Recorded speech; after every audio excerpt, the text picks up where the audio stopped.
মাঘ মাস মানে চিরাচরিত উৎসব রয়েছে, আর এই মাঘ মাস মানে চিরাচরিত যে ঐতিহ্য তার মধ্যে অন্যতম হচ্ছে বাঘের শিন্নি ধুম। পাড়ায় পাড়ায় কিশোর কিশোরীদের বাড়তি আনন্দ প্রকাশের একেবারে অন্যতম ধারা। বাদ্যের তালে তালে সবার মুখে মুখে আওয়াজ তুলে যেটা শোনা যায় তা হচ্ছে, সোনা বৌদিদি গো বাস্তি বাত্তি জ্বালাও বাঘ আইতাছে। আর একবার জানাই, সোনা বৌদিদি গো বাত্তি জ্বালাও বাঘ আইতাছে। এই যে গান এবং এই যে বিশেষ আয়োজন বা এই যে বিশেষ একটা অনুষ্ঠান, ঐতিহ্য বলতে পারি গ্রাম বাংলার, সেই সংস্কৃতি কিন্তু আজও পর্যন্ত ধরা পড়েছে। বিশেষ করে জনপ্রিয় বিষ্ণুপ্রিয়া সংস্কৃতি বাঘের সিন্ধি অনুষ্ঠান অনুষ্ঠিত হলো।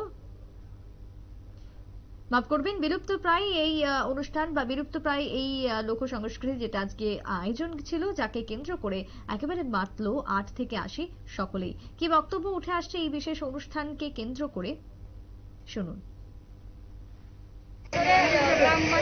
মাঘ মাসে উৎসব পালন করি, আর মাঘ মাসে লাস্টে মানুষকে বলা কিতা করে এটা বাঘের সিন্নি বাঘের সিদ্ধি এই বাঘের চিনি উৎসব করে কল্যাণপুর বাজারে এসে গ্রামের সবাই মিলে খিচুড়ি পালন করি।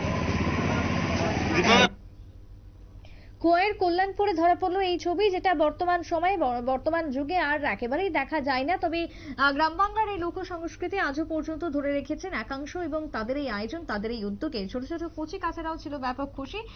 সন্ধ্যাবেলাতেই বাঘের যে সিন্নি, যে বিশেষ রেওয়াজ ছিল মাঘ মাস মানে, আর সেই অনুষ্ঠানে আজকের আয়োজন ছিল খোয়াইয়ের কল্যাণপুরেও। ছোট্ট বিরতির পর ফিরছি, সঙ্গে থাকুন।